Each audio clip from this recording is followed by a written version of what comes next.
एकदा गोटे भूत झाड़ा पिरी सारिबा परे तार गुहकु देखि कहिला, अरे मु जहाँ भी किछि खाइथिली से सबु झाड़ा आकार बाहरी पड़िला। या माने एया मो खाद्य नष्ट होइगला, तेणु मते किछि गोटे करी ए गुहकु कार्य लगेबाकू पड़िबो। एपरी कही भूत से गुहकु नहीं तार घरकू गला एवं गोटे जगार रखी कहिला, अरे कौन करिबी ए गुहर, जेमिति यह नष्ट हेबनी, याकू खाईदेवी। ना ना ना ना, छिछि छिछि, ये तो बहुत नुंगुरा, याकू खाई हेबनी। हेले याकू तो मु अन्य मानकू खुआई पारिबी, हेले केमिति? तेणु मते मो स्त्रीर साहाय्य नेबाकू पड़िबो। अरे धन डाहाणी, एठाकू आस, मोर तुम पाखरे गोटे अर्जेंट काम अछि। एहा सुनी डाहाणी सेठाकू आसिला ओ कहिला, अय स्वामी, तमर मुंड काम करू नाही कि तमे मते निदर उठाई एठाकू डाकिल? ओ ये कौन? छे छे छे छे, गुह एठाकू काहीकि आनिछ? शीघ्र याकू एठारू बाहर कर, नहले मु तुमको छांचुणी रे पिटिबी। अरे धन, गोटे मिनिट मो कथा ध्यान रे सुन। जदि मो कथा तुमको भल न लगे ताहले मु ए गुहकू नहीं बाहर पकाई देबी। धन, आमे जहा खाउचंती से सबु झाड़ा आकार रे बाहरी जाउची, तेणु मु ए गुहकू नहीं कि आसीची। कुह, एमिति आमे यार कौन करिबा जहा द्वारा आमे याकू अन्य मानकू खुआई पारिबा? मु जानिनी यार कौन करे लोक मानकू खुआइबा, हेले तमे मते गोटे घंटा समय दियो, मु तुमको किछि गोटे उपाय निश्चित देबी यार कौन करिबा बोली। एपरी कही डाहाणी बाहरकू बुलिबाकू गला ओ से बुलिला बेले देखिला गोटे जगार बहुत लोक छिड़ा होइचंती। अरे भाई माने धाई आसो, ओ ये वर्षार ठंडा ठंडा पागरे खाई जाओ गरम गरम पकुड़ी खाओ एवं दिन राति खाली पाड़ू थाओ। लागिला लागिला गरम गरम पकुड़ी। जहा कुह अखे भाई, ए वर्षा पागरे तुम पकुड़ी खाइबार जो मजा ना ताहा आउ केउटी मिलिबो नाही। तम पकुड़ी खाइबा परे एमिति लागुची सते जेमिति ए मर्त्यपुर रे स्वर्ग प्राप्ति होई गला। ए सब दृश्य देखि डाहाणी कहिला, एबे मिलिगला मते उपाय। लोक माने ताहले पकुड़ी खाइबाकू भल पाउछंती, तेणु मो स्वामी आनिथिबा गुहकू बेसन रे गोलाई पकुड़ी करे लोकंकू बिकेबो एवं सेतिरे जहा भी टंका रोजगार हेबो सेतिरे आमे चली जेबो। एपरी कही डाहाणी तार स्वामी पाखकू गला ओ तापरे कहिला, स्वामी, मते एबे उपाय मिलिगला। ए गुहकू आमे किपरि लोक मानकू खुआइबा? धन, ताहले शीघ्र कुह, जमा भी विलंब करना, कारण तमे जेते विलंब करिबो ए गुह सेते नष्ट होई जिवो। स्वामी, आमे ए गुहकू बेसन रे गोलाई पकुड़ी करे बजार रे बिकिबा ओ सेतिरो जहा भी टंका रोजगार हेबो आमे चली जिबा। ए पाखरु खाइबा ओ से पाखरु हगिबा एवं से गुहकू आनी पुणी बिकिबा। एकथारे भूत पूरापूरी राजी होईगला एवं ता परदिन सकाळ हेबा परे भूत निजर रूप परिवर्तन करी जंगल रे गोटे पकुड़ी दुकान कला। से पकुड़ी दुकान कला सत, हेले जंगल को केही भी लोक आसु नथिबारु तार जमा भी बिक्री हेलानी। एहा देखि भूत कहिला, धत तेरिकी, मु केतेबेलु दुकान खोलिलेनी, हेले एपर्यंत गोटे टंकार भी बिक्री होइनी। जदि एपरी लागी रहे ताहले मो मूल पैसा उठिबा कष्टकर। से एपरी कही रहिला। एतिकी बेले सेई बाट देई गोटिए बिलुआ जाउथिला। एतिकी बेले ता नाकरे पकुड़ीर बास्ना बाजिला, तेणु से कहिला, अरे बा, जंगल रे एते सुंदर पकुड़ी बास्ना, जदि मु पकुड़ी खाई पारंती ना ताहले बहुत बढ़िया हुंता, हेले जंगल भितरु पकुड़ी बास्ना आसुची कोठी? एपरी कही बिलुआ बास्ना आसुथिबा जागाकू खोजी खोजी आसिला ओ भूतर पकुड़ी दुकान पाखरे रही कहिला, अरे ओ भाई, की पकुड़ी बनाउछ म? पकुड़ी बास्ना पूरा जंगल सारा खेली जाउची। हो दलो किछि पकुड़ी खाइबा। एहा सुनी भूत बिलुआ को पकुड़ी खाइबाकू देला ओ बिलुआ पकुड़ी देखि मने मने भाबिला, अरे ए लोकटा केते बड़ मूर्खटा कि रे, मु तो हेउची जंगलर प्राणी, ପଇସା ନାହିଁ, ହେଲେ ଏ ଲୋକ ମତେ ପକୁଡ଼ି ଖାଇବାକୁ ଦେଲା। ହଉ ଆଉ ବିଳମ୍ବ ନ କରି ଶୀଘ୍ର ଶୀଘ୍ର ପକୁଡ଼ି ଖାଇ ଏଠାରୁ ପଳାଇବାକୁ ପଡ଼ିବ। ଏପରି ଭାବି ବିଲୁଆ ପକୁଡ଼ି ଖାଇବାରେ ଲାଗିଲା ଓ ସେ ପକୁଡ଼ି ଖାଇସାରିବା ପରେ କହିଲା, ଆରେ ବା ଭାଇ, କି ପକୁଡ଼ି ମୋ, ବିଶ୍ୱାସ କର ବହୁତ ବଢ଼ିଆ ଲାଗିଲା। ଏତେ ସ୍ୱାଦିଷ୍ଟ ପକୁଡ଼ି ମୋ ଜୀବନରେ କେବେ ବି ଖାଇନଥିଲି। ହେଲେ କ'ଣ କରିବି ଭାଇ, ମୋ ପାଖରେ ତ ପଇସା ନାହିଁ, ତେଣୁ ମୁଁ ଏଠାରୁ ଚାଲିଲି। अरे रह बिलुआ, तू कुआरे जाना, मु जानिछि तो पाखरे पैसा नहीं बोली। तू जदि मो पाई गोटे काम करदेबू ताहले मु तते प्रत्येक दिन फ्री रे बहुत पकुड़ी खाइबाकू देबी। କ'ଣ ହେଲା, ତମେ ମତେ ପ୍ରତ୍ୟେକ ଦିନ ଫ୍ରିରେ ବହୁତ ପକୁଡ଼ି ଖାଇବାକୁ ଦେବ? ତାହେଲେ କୁହ କି କାମ କରିବି? ପକୁଡ଼ି ଖାଇବା ପାଇଁ ମୁଁ କିଛି ବି କରିପାରେ। तो सुन, तू गाँ गाँ बुली लोक मानू कहबू कि जंगल रे गोटे स्वादिष्ट पकुड़ी दुकान खोला जाइछि एवं सेमाने पकुड़ी खाइबाकू आसंतु बोली।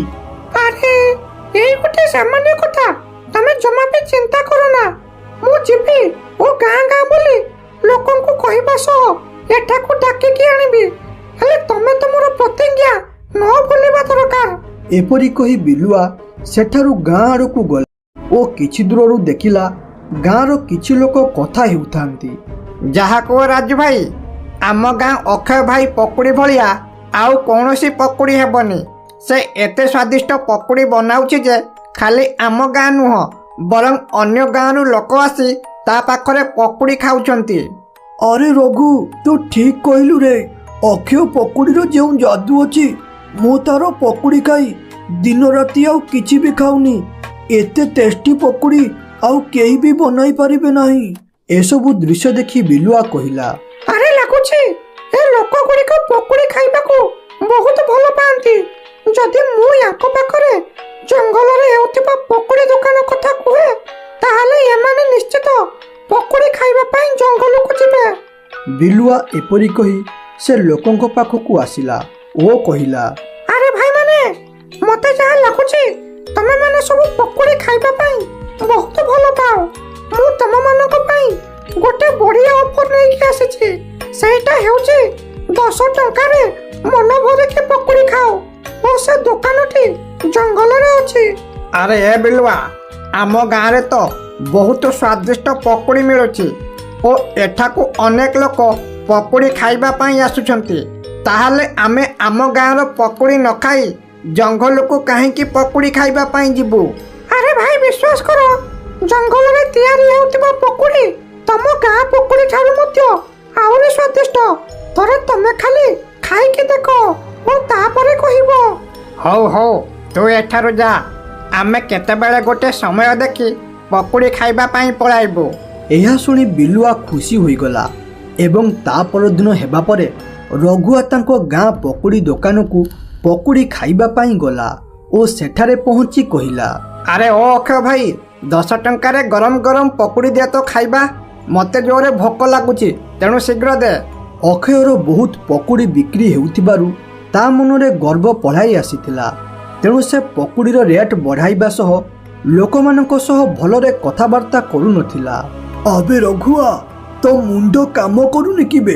एकरे तो 10 टंका नेइकी आसीचु, आउ कहूचु कौन ना पकुड़ी खाइबू। पकुड़ी दाम 50 टंका होई जाइछि। जदि खाइबार अछि खा, नहले एठारु भिड़ न करी पळा, कारण बहुत कस्टमर आसीबे एबे। ଏହା ଶୁଣି ରଘୁଆ ମନ କଷ୍ଟ ହୋଇଗଲା, କାରଣ ସେ ସବୁବେଳେ ଅକ୍ଷୟ ଭାଇର ପକୁଡ଼ିକୁ ପ୍ରଶଂସା କରେ। ହେଲେ ଅକ୍ଷୟ ଭାଇ ଆଜି ତା ସହ ଏପରି ବ୍ୟବହାର କଲା। ତେଣୁ ସେ ସେଠାରୁ ଘରକୁ ଫେରୁଥିବା ବେଳେ ହଠାତ୍ ତାର ମନେ ପଡ଼ିଲା ବିଲୁଆ କହୁଥିବା ପକୁଡ଼ି ଦୋକାନ କଥା। ତେଣୁ ସେ ଜଙ୍ଗଲରେ ହୋଇଥିବା ପକୁଡ଼ି ଦୋକାନ ପାଖକୁ ଗଲା ଓ ସେଠାରେ ପହଞ୍ଚିବା ପରେ ତାକୁ ପକୁଡ଼ି ବହୁତ ବାସିଲା। ତେଣୁ ସେ କହିଲା, ଆରେ ଓ ଭାଇ, ତୁମ ପକୁଡ଼ି ବହୁତ ବଢ଼ିଆ ବାସୁଛି। ହଉ ଦେଲ 10 ଟଙ୍କାରେ ଖାଇବା। ମୋତେ ଜୋରରେ ଭୋକ ଲାଗିଲାଣି, ମୁଁ ଖାଇବି। ଏହା ଶୁଣିବା ମାତ୍ରେ ଭୂତ ସଙ୍ଗେ ସଙ୍ଗେ ରଘୁଆକୁ ପକୁଡ଼ି ଦେଲା ଓ ରଘୁଆ ପକୁଡ଼ି ଖାଇଲା ଓ ସେ ପକୁଡ଼ି ଖାଇବା ପରେ ତାକୁ ବହୁତ ଭଲ ଲାଗିଲା।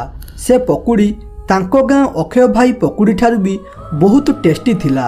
ତେଣୁ ସେ କହିଲା, ଆରେ ବା ଭାଇ, କେତେ ଟେଷ୍ଟି ପକୁଡ଼ି। ମୁଁ ତ ମୋ ଜୀବନରେ ଏଭଳିଆ ପକୁଡ଼ି କେବେ ବି ଖାଇନଥିଲି। ମୁଁ ତ ଭାବୁଥିଲି ଆମ ଗାଁ ପକୁଡ଼ି ହେଉଛି ସବୁଠାରୁ ଟେଷ୍ଟି ବୋଲି, ହେଲେ ଏ ପକୁଡ଼ି ଗାଁ ପକୁଡ଼ି ଠାରୁ ବି ଆହୁରି ଟେଷ୍ଟି। अरे भाई तम मानुको खाइबा पाई ही मु बनाउची, बास खाली लोक माने एठाकू आसु नाहंती कारण मो दुकान विषय रे केही भी जानी नाहंती। तेणु तमे टिके जाई तम सांग मानुको कही एठाकू डाकिबो। अरे भाई तमे जमा भी चिंता करो ना, खाली तमे देख काली ठारू केते लोक एठाकू पकुड़ी खाइबा पाई आसुछंती। एपरी कही रघुआ सेठारू पलाई आसिला ओ तांको गाँ पकुड़ी दुकान पाखकू गला ओ देखिला सेठारे थिबा लोकमाने पकुड़ी खाइबाकू आसिछंती सत, हेले अक्षयर व्यवहार ओ पकुड़ी रेट देखि सेमाने चिड़िकी अछंती। एहा देखि से कहिला, अरे भाई माने ए अक्षय भाईर अधिक बेपार हेबारू तार अधिक गर्व होई गलानी। तेणु तमे माने जमा भी चिंता करो ना, जंगल रे गोटे पकुड़ी दुकान अछि ओ से पकुड़ी बहुत टेस्टी। तेणु शीघ्र सेटाकू जाओ एवं जेते मन इच्छा पकुड़ी खाइबा कथा खाओ। एहा सुनिबा मात्रे सेठारे थिबा लोके भूत पकुड़ी दुकान पाखरे रुंडित होईगले ओ पकुड़ी खाइले एवं तांकू पकुड़ीर स्वाद बहुत भल लागिला। अरे भाई जहा कुह ए पकुड़ी स्वाद बहुत बढ़िया होईची। ए टेस्ट आगरे अक्षय भाईर पकुड़ी हजी जीवो। तेणु आज ठारू आमे एही पकुड़ी खाइबा। दिन पर दिन बीतीगला ओ धीरे धीरे भूत पकुड़ी दुकानरू अधिक लोक पकुड़ी खाइबाकू आसिले ओ एपाखरे अक्षय भाईर दुकान जमा भी चलिला नहीं। तेणु अक्षय तार भूल बुझी पारिला ओ कहिला, अरे मु जो भूल करिची तार प्रायश्चित नहीं, तेणु मते मो भूल को सुधारिबाकू पड़िबो। एपरी से तार भूल बुझी पारि रहिला एवं राति हेबा परे से गाँ जंगल को झाड़ा जाइथिला। से झाड़ा पिरुथिबा बेले देखिला जंगल रे पकुड़ी दुकान करिथिबा लोकटी से बाड़ी को आसिला ओ गुह पाखरे रही निजर रूप परिवर्तन करी कहिला, अरे आज पूरा किए फ्रेश फ्रेश होगिची, मते ये गुह को नहीं जीवाकू पड़िबो ओ सेथिरे पकुड़ी बनाई लोकन को बिकिबाकू पड़िबो। ए दृश्य देखि अक्षय धीरे धीरे कहिला, अरे ये तो गोटे भूत ओ ये गुह नहीं सेथिरे पकुड़ी बनाउची ओ ताकू नहीं बिकुची। या माने एया लोक माने गुह खाउचंती। तेणु ए विषय मते गाँ लोकंको पाखरे कहिबाकू पड़िबो। एपरी कही अक्षय रहिला एवं ता परदिन सकाळ हेबा परे से जंगल रे थिबा पकुड़ी दुकान पाखकू गला एवं सेठी पहुंची कहिला, अरे ए दुकानी मु जानिछि तू गोटे भूत ओ आउ इए मध्य जानिछि तू ए पकुड़ी मनीष गुहरु तैयारी करुचु। आउ एबे तू मो हातरू मरिबा पाई प्रस्तुत होई जा। भूत एहा शुणी डरीगला ओ तार प्रकृत कथा जना पड़िबारु से सेठारू अदृश्य होईगला एवं तापरे अक्षय सबु कथा गोटी गोटी करी गाँ लोकंकू कहिला ओ निजर भूल बुझी पारी समस्तंकू भूल मागिला।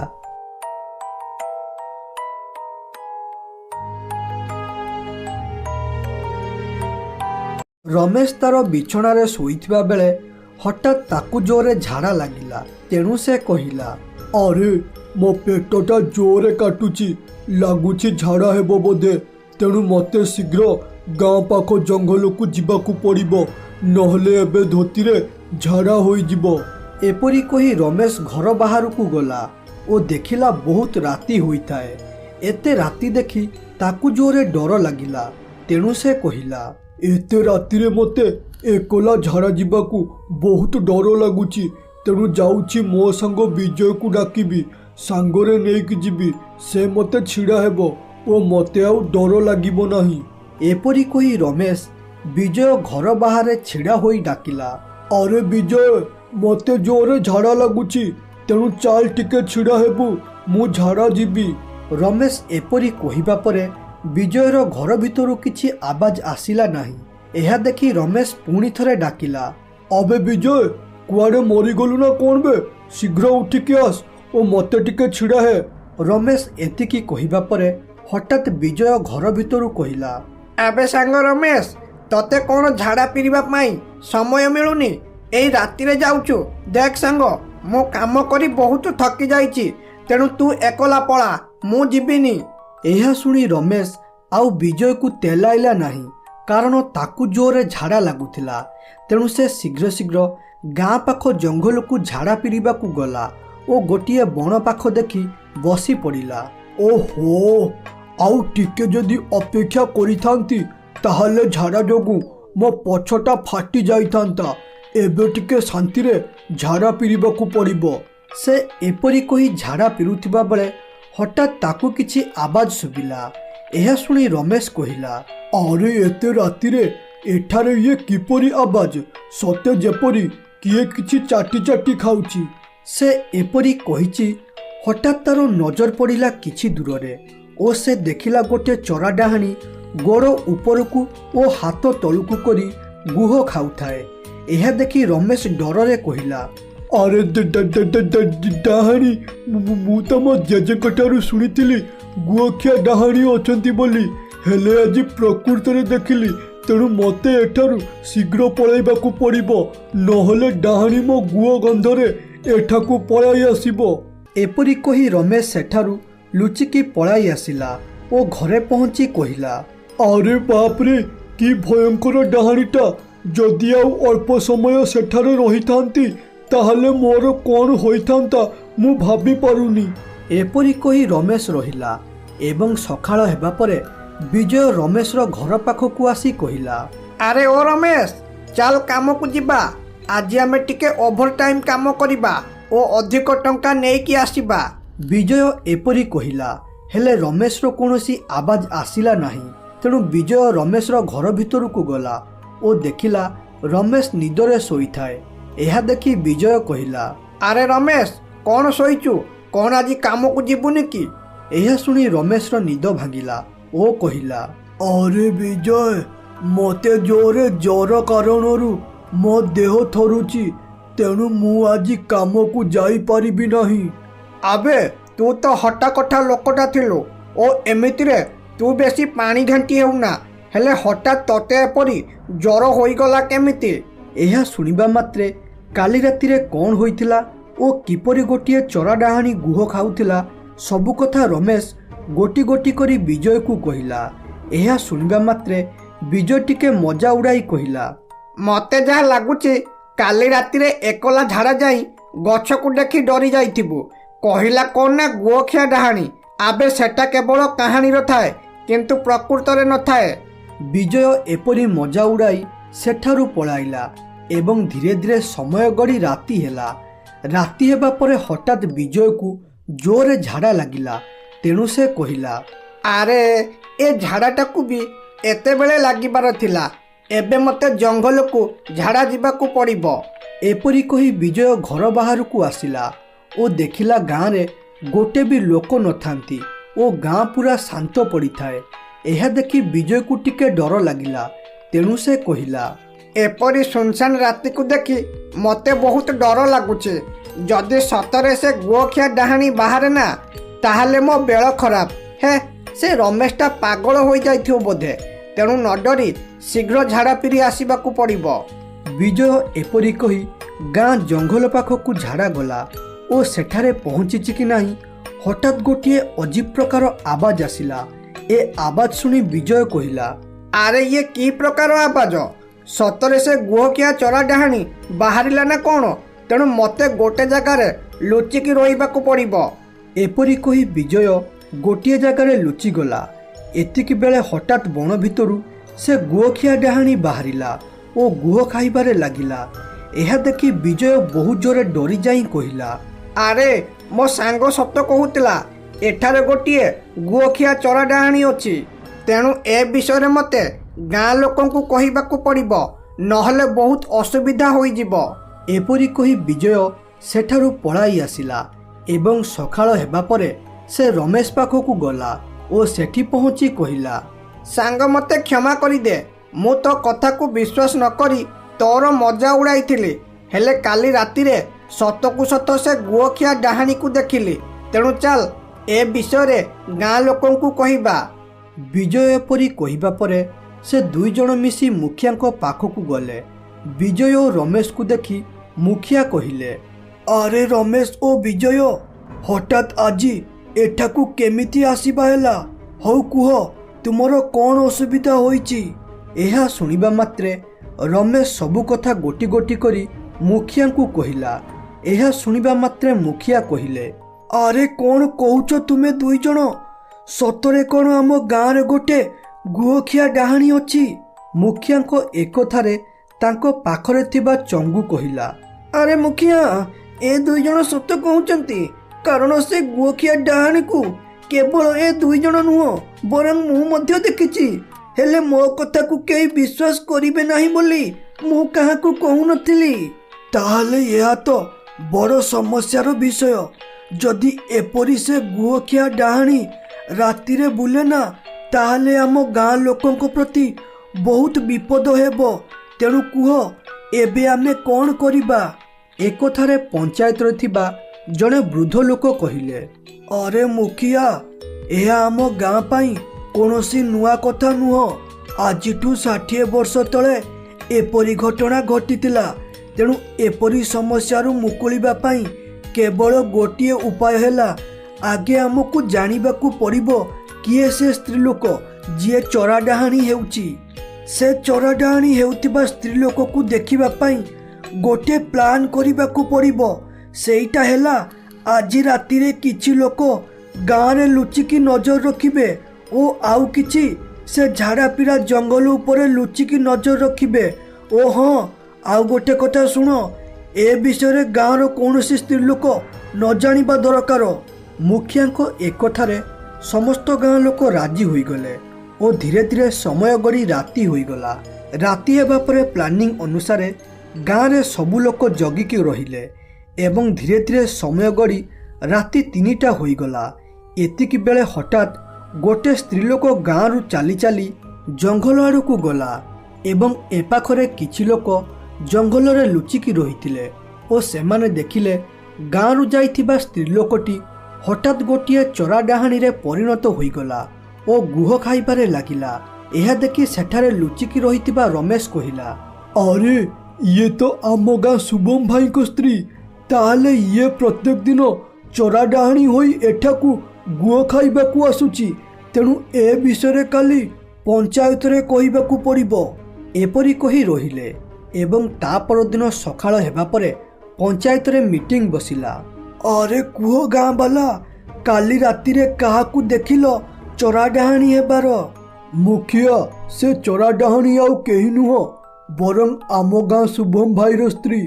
ତେଣୁ ଶୁଭମ ଭାଇର ସ୍ତ୍ରୀ ଦେହରୁ ଚୋରା ଡାହାଣୀ କାଢ଼ିବା ପାଇଁ ମୁଁ ଗୋଟିଏ ଗୁଣିଆକୁ ଡାକିଛି। ଆରେ ଗୁଣିଆ ବାବା, ତାହେଲେ ଡେରି କରୁଛ କାହିଁକି? ଏବେ କୁହ, କେମିତି ସେ ଚୋରା ଡାହାଣୀକୁ କାଢ଼ି ଆମ ଗାଁ ଲୋକଙ୍କୁ ବଞ୍ଚାଇବା? ମୁଖିଆ, ସେ ଚୋରା ଡାହାଣୀକୁ କାଢ଼ିବା ପାଇଁ ଗୋଟିଏ ଉପାୟ ଅଛି। ସେଇଟା ହେଲା, ସେ ଗୁଅ ଖାଉଥିବା ବେଳେ ତା ସାଙ୍ଗରେ ଲଢ଼ି ସେ ଚୋରା ଡାହାଣୀକୁ ଗାଁରୁ ବାହାର କରିବାକୁ ପଡ଼ିବ।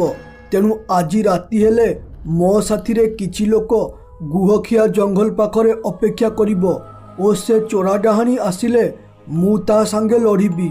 ଏପରି ଗୁଣିଆ ସମସ୍ତଙ୍କୁ ସବୁ କଥା ବୁଝାଇ କହିଲା ଏବଂ ରାତି ହେବା ପରେ ଚୋରା ଡାହାଣୀ ହେଉଥିବା ସ୍ତ୍ରୀ ଲୋକଟି ଗାଁ ଜଙ୍ଗଲ ପାଖକୁ ଆସିଲା ଏବଂ ସେଠାରେ ଗୁହ ଦେଖି ତାର ରୂପ ପରିବର୍ତ୍ତନ କଲା।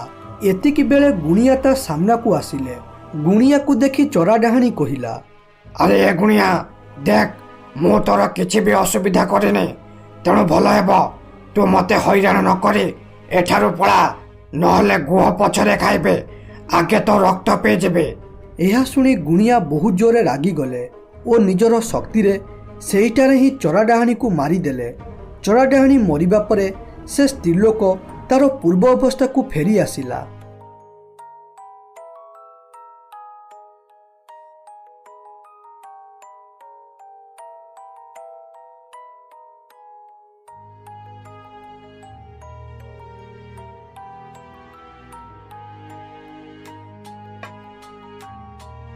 ପାରା ଓ ତାର ସ୍ତ୍ରୀ ଜଙ୍ଗଲରେ ବୁଲୁଥିବା ବେଳେ ପାରା ଦେଖିଲା କିଛି ଦୂରରେ ଗୋଟେ ବାଇକ୍ଟେ ଅଛି। ଏହା ଦେଖି ପାରା ପିଙ୍କିକୁ ନେଇ ସେଠାକୁ ଗଲା ଓ କହିଲା, ଆରେ ଏ ପିଙ୍କି, ଏ ଜଙ୍ଗଲ ଭିତରେ ବାଇକ୍ଟା କାହାର ଅଛି? ଆରେ କିଏ ଅଛ କିରେ ଜଙ୍ଗଲ ଭିତରେ? ଏ ବାଇକ୍ଟା କାହାର? ପାରା ଏପରି କହିବା ପରେ କୌଣସି ଉତ୍ତର ଆସିଲା ନାହିଁ। ତେଣୁ ସେ କହିଲା, ଆରେ ପିଙ୍କି, ବୋଧେ ଏ ବାଇକ୍ଟା ଆମ ପାଇଁ ଭଗବାନ ପଠାଇଛନ୍ତି। ଚାଲ ଏ ବାଇକ୍କୁ ଘରକୁ ନେଇଯିବା। ଏକଥାରେ ପିଙ୍କି, ଆରେ ସ୍ୱାମୀ, ଏ ବାଇକ୍ଟା କାହାର ଜଣା ନାହିଁ। ଏପରି ଅଜଣା ଜିନିଷକୁ ଘରକୁ ନେଲେ ଆମେ ଅସୁବିଧାରେ ପଡ଼ିବା। ଆରେ ତମେ କାହିଁକି ସେପରି ବାଜ୍ୟ କଥା ଭାବୁଛ? ଏ ବାଇକ୍ ଆମ ଭାଗ୍ୟରେ ଅଛି, ତେଣୁ ମୁଁ ବାଇକ୍ ଚଲାଉଛି, ତମେ ପଛରେ ବସ। ହେଲେ ପାରା ଓ ପିଙ୍କି ଜାଣିନଥିଲେ ସେ ବାଇକ୍ ଭିତରେ ଗୋଟେ ଭୂତର ଆତ୍ମା ରହୁଛି ବୋଲି, ଯିଏକି ରାତି ହେଲେ ବାହାରେ। ଦିନ ବେଳେ ସେ ଭୂତର ଶକ୍ତି କାମ କରେ ନାହିଁ। ପାରା ପିଙ୍କିକୁ ବସାଇ କିଛି ବାଟ ଗଲା ପରେ ହଠାତ୍ ରାତି ହୋଇଗଲା। ରାତି ହେବା ପରେ ହଠାତ୍ ବାଇକ୍ଟି ରହିଗଲା। ବାଇକ୍ ରହିବା ଦେଖି ପାରା କହିଲା, ଆରେ ହଠାତ୍ ଏ ବାଇକ୍ଟା ଏପରି ରହିଗଲା କାହିଁକି? ପେଟ୍ରୋଲ ସରିଗଲା ନା କଣ? ପାରା ଏତିକି କହିଛି କି ନାହିଁ, ହଠାତ୍ ବାଇକ୍ ଭିତରୁ ଭୂତ ବାହାରି କହିଲା, ଆରେ ଏ ପାରା, ତୁ ମୋ ବାଇକ୍ ଆଣି ବହୁତ ବଡ଼ ଭୁଲ କରିଦେଲୁ। ତେଣୁ ଆଜି ତୋର ମୃତ୍ୟୁ ମୋ ହାତରୁ ହେବ। ଏପରି କହି ଭୂତ ପାରା ଓ ପିଙ୍କିକୁ ମାରିଦେଇ ସେଠାରୁ ବାଇକ୍ ଚଲାଇ ଗାଁ ଆଡ଼କୁ ଗଲା। ସେ କିଛି ବାଟ ଗଲା ପରେ ଗୋଟେ ଜାଗାରେ ବାଇକ୍ ରଖି କହିଲା, ଆରେ ଏ ରାସ୍ତାରେ କେହି ବି ନାହାନ୍ତି, ତେଣୁ ଏଠାରେ ବାଇକ୍ ରଖି ଅଦୃଶ୍ୟ ହୋଇଯିବି ଏବଂ ଯିଏ ବି ବାଇକ୍ ଚଲାଇବ ତାକୁ ମାରିବି। ଭୂତ ଏପରି କହି ଅଦୃଶ୍ୟ ହୋଇଗଲା। ଏତିକି ବେଳେ ସେଇ ବାଟ ଦେଇ ଗୋଟିଏ ଶାଗୁଣା ଚୋର ଯାଉଥିଲା। ସେ ବାଇକ୍ ଦେଖି ତା ପାଖକୁ ଯାଇ କହିଲା, ଆରେ ମତେ ଗୋଟେ ବାଇକ୍ ମିଳିଗଲା, ଯାଉଛି ଏ ବାଇକ୍ ଚୋରି କରିବି। ହେଲେ ଏପରି ସୁନସାନ ରାସ୍ତାରେ କିଏ ବାଇକ୍ ରଖିଛି? ଏ କଥାଟା ମତେ ଟିକେ ଅଡୁଆ ଲାଗୁଛି। ତେଣୁ ମୁଁ ଲୁଚିକି ଏ ବାଇକ୍ ଉପରେ କିଛି ସମୟ ଧ୍ୟାନ ରଖିବି।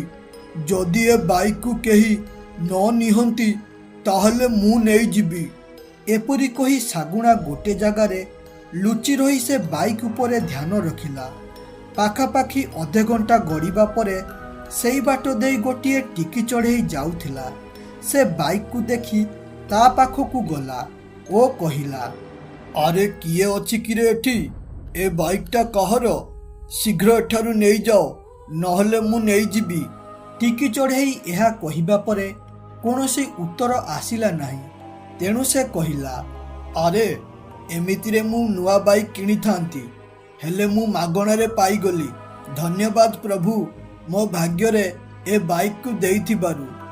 ଟିକି ଚଢ଼େଇ ଏପରି କହି ବାଇକ୍ରେ ବସି ଚଲାଇଲା ଏବଂ ଶାଗୁଣା ଏହା ଦେଖି ଟିକି ଚଢ଼େଇର ପିଛା କଲା। ଟିକି ଚଢ଼େଇ କିଛି ବାଟ ଗଲା ପରେ ହଠାତ୍ ବାଇକ୍ ରହିଗଲା। ଏହା ଦେଖି ଟିକି ଚଢ଼େଇ, ଆରେ କଣ ହେଲା ହଠାତ୍? ବାଇକ୍ ଏପରି ରହିଗଲା କାହିଁକି?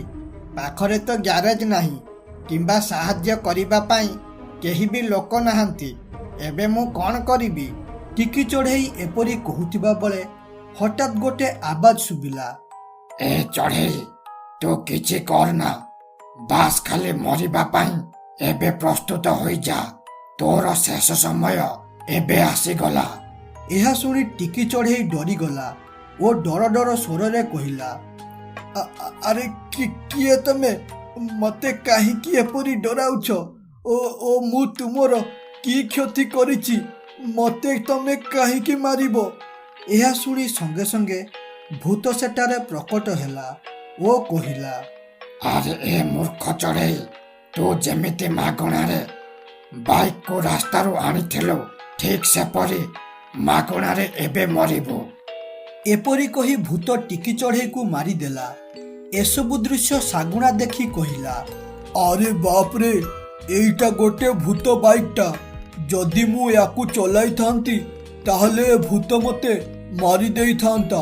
ହେଲେ ମତେ ଯେମିତି ହେଉ ଏ ବାଇକ୍କୁ ନଷ୍ଟ କରି ଭୂତକୁ ମାରିବାକୁ ପଡ଼ିବ, ନହେଲେ ଏପରି ଭାବେ ଭୂତ ସମସ୍ତ ଚଢ଼େଇଙ୍କୁ ମାରିବ। ଶାଗୁଣା ଏପରି କହୁଥିବା ବେଳେ ଦେଖିଲା ଭୂତ କ'ଣ ଗୋଟେ କହୁଛି। ତେଣୁ ଶାଗୁଣା ଏକ ଧ୍ୟାନରେ ଶୁଣିଲା, ଆରେ ଆଉ ଅଳ୍ପ ସମୟ ପରେ ସକାଳ ହୋଇଯିବ, ତେଣୁ ମୋତେ ଶୀଘ୍ର ଏ ବାଇକ୍ ଭିତରେ ଲୁଚିବାକୁ ପଡ଼ିବ, ନହେଲେ ସକାଳ ସୂର୍ଯ୍ୟ କିରଣରେ ମୁଁ ଜଳି ପୋଡ଼ି ପାଉଁଶ ହୋଇଯିବି। ଏକଥା ଶୁଣି ଶାଗୁଣା କହିଲା, ଆରେ ତାହେଲେ ଏ ଭୂତ ସକାଳେ କାହାର ବି କିଛି କ୍ଷତି କରିପାରିବ ନାହିଁ।